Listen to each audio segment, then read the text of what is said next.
ஆனா இதனால சபரிங்க நான் வேணும்னு தான் அடிச்சேன். இதனால சபரிங்க நான் வேணும்னு தான் அடிச்சேன். எனக்கு தெரியுது. நான் கழுத்துல அடி ஒரே அடியா முடிஞ்சு. எங்க ரெண்டு பேருக்கு ஒரு டீலிங் இருந்தது. இவரு கொடுத்திருந்தாரா? நானும் கொடுத்துரு. நீ ஒரு இன்ஃபர்மேஷன் கொடுத்த, நீ ஒன்னு கொடுத்த. ஆனா நான் அவ சொன்னதான் எடுத்துக்கிட்டேன். நீ கழுத்துல மிதிக்க சொன்னால அது எனக்கு மனசு வரல. உன் அளவு இறக்க எனக்கு இன்னும் வரல.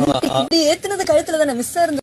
எல்லாத்தையும் ஒரே ஆளு இப்படி ஏத்துனது கழுத்துல தானே மிஸ் இருந்து. எல்லாத்தையும் ஒரே ஆளு பாஸ் சொல்லிட்டு வெளியே திருவாங்க. டேய் இங்க பாரு, ஷேர் எல்லாம் தர முடியாது. ஓகேவா?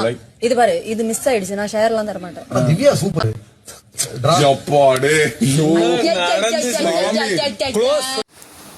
இல்லை, நான் யார் பக்கமும் பேச விரும்பல. பட் சாண்ட்ரா, நீங்கள் சொல்லுங்கள், இது நியாயமா? நீங்கள் இப்படி பேசியிருக்கலாமா?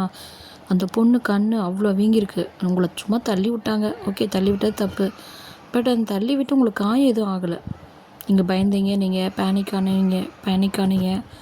ஓகே, ஆனால் அந்த பொண்ணு அது உங்களவுக்கெல்லாம் அது ட்ராமா போடலையே அன்றைக்கி. அதை கேஷுவலாக எடுத்துக்கிச்சு. நீங்களும் கேஷுவலாக பேசுகிறீங்க. திருப்பி அவிக்ட் ஆனதுக்கு அப்புறமும் நீங்கள் என்ன கேட்குறீங்க? சபரிட்ட என்னை வெளியே போய் ஏதாவது பண்ணிடுவாங்களான்னு கேட்குறீங்க. இதை எப்படி யாருமே இது வரைக்கும் பிக் பாஸில் இப்படிலாம் யாருமே ரியாக்ட் பண்ணதே கிடையாது. அன்றைக்கி வெளியே போயிட்டு கேஷுவலாக பேசிவிட்டு ஓகே நல்லாயிருப்போம் பாருங்கள் அப்படின்னு சொல்லுவாங்க. பிரியங்கா தாமரை போடாத சண்டையா? ஆனால் அவங்க இப்போ ஃப்ரெண்டாக இருக்காங்க. எல்லாருமே ஒரு ஷோ, அவ்வளோதான்.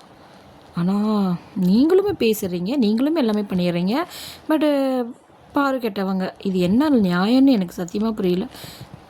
ஓகே.